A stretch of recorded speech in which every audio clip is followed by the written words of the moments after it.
Hola seres divinos, bienvenidos a canal Secretos Revelados. Mi nombre es Macarena Brito, soy medium de nacimiento, viajera incansable y escritora.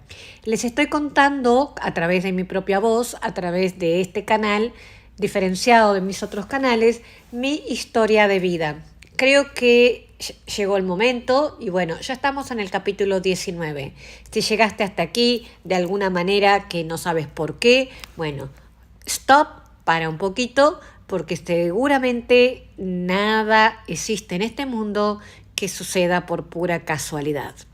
Te invito entonces a permanecer con nosotros en este canal de Secretos Revelados que va a ser muy interesante.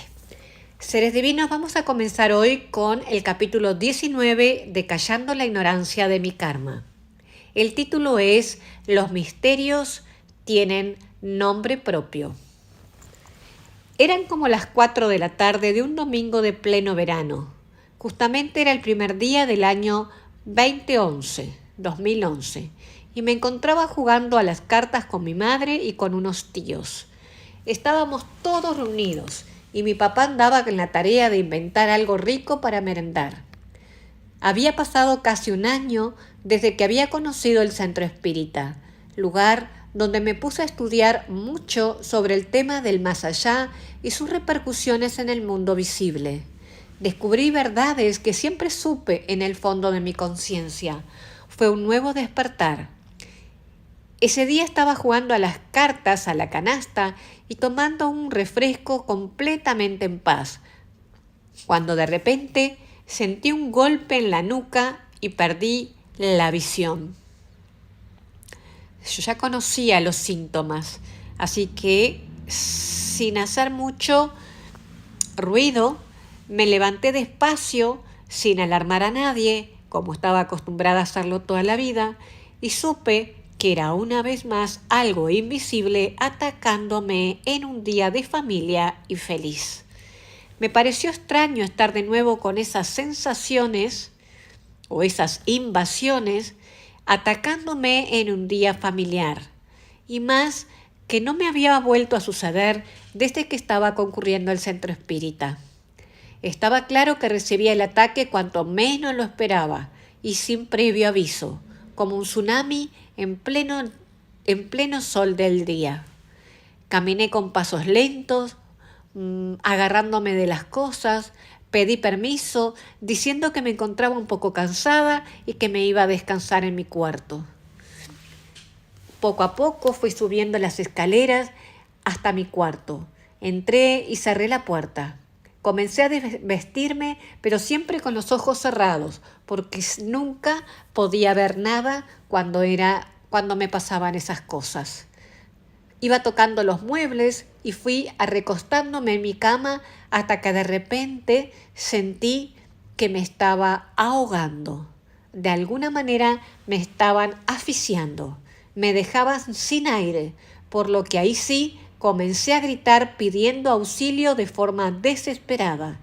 Mis planes de quedarme quieta y no complicar la vida familiar se fue al carajo. No me pude recuperar sola y eso se canceló con gritos de terror que usé para pedir ayuda, como lo haría una bestia parida atacada por un ladrón de crías. Todos comenzaron a correr. Mi padre llamó a los médicos y mi hermano Lucas y mis tíos miraban la escena aturdidos y espantados. Volaron los paños fríos, los alcoholes, los perfumes, todo aquello que podían pensar que ayudaría. Se suponía que eran ataques de pánico. Todos comenzaron a correr. Mi papá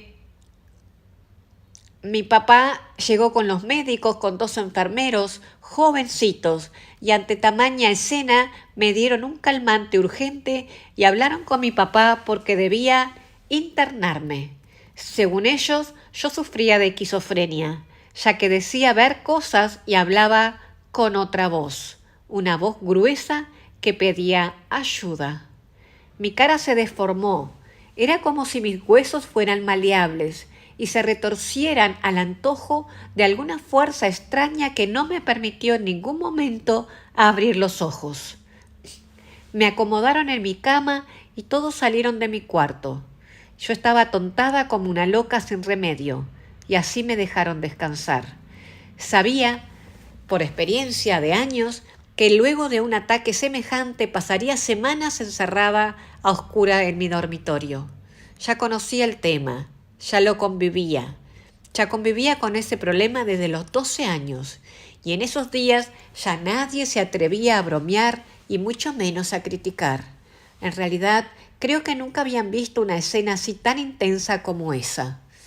El sufrimiento se encontraba al alcance de la mano. Era desgastante ver semejante dolor en un ser amado. Y vi a mi madre, a mi padre, a mis hermanos y a mis hijos muy preocupados. Todos se preocuparon más de la normal en esta ocasión, pues parecía que estaba muy fuerte el último año yendo al centro espírita, y no se esperaban lo ocurrido. Esa semana la pasé en la oscuridad, sin lograr comer ni hablar de tanto dolor de cabeza y en la garganta. Los médicos, como siempre, nunca encontraron nada físico, así que a la semana, ya cuando pude pararme y llamar un taxi, me fui al centro espírita. Sin embargo, sola no pude, así que una vez más tuve que requerir la ayuda de los demás para poder movilizarme. Y mi mamá, a pesar de todo, me acompañó. En realidad, ella nunca me abandonó a mi propia suerte. No era devota de religiones, solo recordaba que existía algo superior cuando la crisis económica llegaba a sus bolsillos. Había vivido tantas veces esa escena que era una película repetida.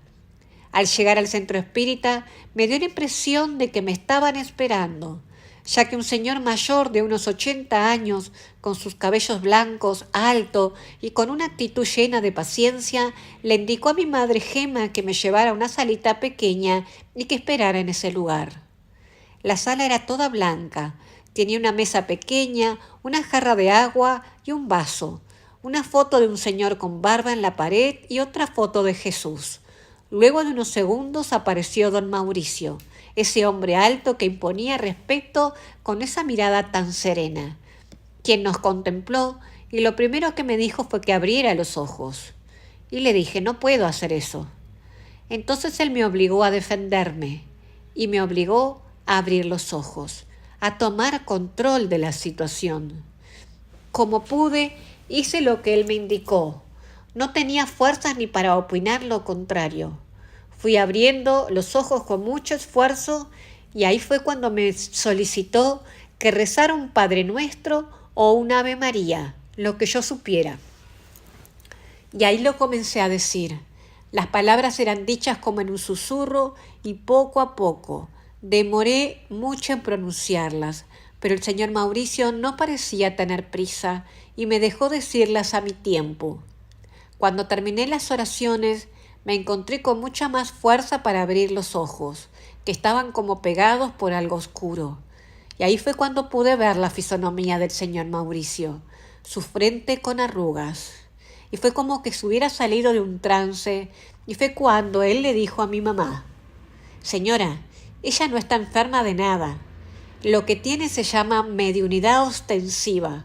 Por eso es que su cuerpo siente todo lo que está sintiendo el espíritu que se coloca a su lado».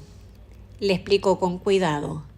Ella es como un faro en la oscuridad y un imán en el mundo espiritual, que atrae a los espíritus que están vagando por la tierra, muchos sin saber siquiera que están muertos y ahora viven en otra dimensión. Luego de una pausa continuó explicando las causas de todos mis problemas. Me miró y me dijo, debes estudiar mucho sobre lo que te sucede, que esta casa de beneficencia hay muchos estudios para medium iniciantes que deberías comenzar si es ese tu deseo. Necesitas aprender a educar ese fenómeno sensitivo que algunas personas poseen más que otras. En realidad, todos somos medium, pero no todos desarrollan la mediunidad como en este grado. Ninguna de las dos, tanto yo como mi mamá, hablábamos nada. Y fue cuando él continuó diciendo que a mi lado se encontraba un señor que no era pariente, pero tampoco era un simple amigo o alguien desconocido. Miraba para mi costado, donde no había nada, como si él sí estuviera viendo a ese espíritu, y comenzó a detallar su fisonomía. Y dijo: es un hombre con aspecto muy delgado, de cabello negro, que pide perdón una y otra vez, y pide ayuda porque se encuentra en la oscuridad del mundo espiritual. Luego se detuvo un tiempo, como si entablara una conversación mental con el espíritu. Y fue cuando dijo: su nombre es Mario. Mi mamá y yo no entendíamos en ese momento de quién se trataba, así que don Mauricio prosiguió con el diálogo que tenía con ese espíritu sufridor y al finalizar me dijo que era mi obligación ayudarlo, porque ese espíritu pidió que avisáramos a su familia para que le prendieran unas velas. Tenía mucho oscuridad y que necesitaba que lo perdonara su ex esposa y sus hijos, ya que se encontraba muy arrepentido y que nunca fue su intención hacer daño al acercarse a mí. Justo allí nos dimos cuenta de que se trataba del ex esposo de Florencia, la sobrina de mi mamá Gema, la prima de ropas coloridas que me había salvado la vida cuando me ayudó a ir donde el curandero Norberto hacía unos años atrás. Su ex esposo había fallecido hacía 6 meses de cáncer en la garganta. Estaba muy delgado y de aspecto cadavérico. Mario era un amigo muy querido para mí y para mi familia, pero mi prima Florencia no lo perdonaba por la vida infeliz que le había hecho vivir a ella y a sus hijos. Yo lo quería mucho, pues era divertido y era buena persona conmigo. Luego de esa conversación con don Mauricio, yo me recuperé por completo y subimos mi mamá y yo a la planta alta, donde se daba algún tipo de oratoria basada en las enseñanzas de Jesús, y fue muy gratificante ver a mi mamá casi emocionada por primera vez en un lugar de esas características. Mi primo Mario fue ayudado y socorrido en su desesperación. Se le indicó el camino de luz y de amor. Por un buen tiempo aún logré saber de él a través de conversaciones telepáticas que manteníamos. Él siempre necesitado y solicitando el perdón a toda su familia. Hablé, por supuesto, con mi prima Florencia, con sus hijos, y ambas rezaron por su alma y llenaron de flores su tumba. Y mi prima Estela fue la que fue al cementerio a prenderle muchas velas. Él regresó a la patria espiritual a continuar con su progreso. Luego de ese día con don Mauricio, volvimos a casa una vez más como tantas anteriores de búsquedas, con más verdades en las manos, que unida con las que ya encontradas en el pasado, se lograban ensamblar como en un rompecabezas. Ahora sí entendía muchas cosas. Había leído mucho y había estudiado libros espíritas y sabía muy bien qué significaba ser medio en ostensiva. Era un instrumento, un cable de comunicación entre los dos mundos, y sabía en mi propio cuerpo que eso era real porque lo había vivido desde temprana edad. Ese día, luego de sufrir por 30 años, contenía en mis manos la causa de tanto padecimiento. Era medium. Por eso cada experiencia era tan impredecible e intensa. Tenía esa sensibilidad y era más fuerte de lo que podía sentir en comparación a cualquier otra persona. Las cosas se ubicaban en su lugar y clavé una bandera de paz en mi historia y por consiguiente en la de mi familia. Había encontrado la causa de mis malestares y todo fue cuando el desespero hizo un bufete inaudito con mi vida. Fue cuando mi alma se doblegó, el orgullo se convirtió en humildad y el encarcelamiento con emboscada me hizo rabiar por la libertad. Solo así llegué a conocer lo desconocido, que era aún escaso, pero ya no era estéril. Ahora debía honrar la posibilidad de estar viva en esta existencia y estaba dispuesta a pagar cualquier precio.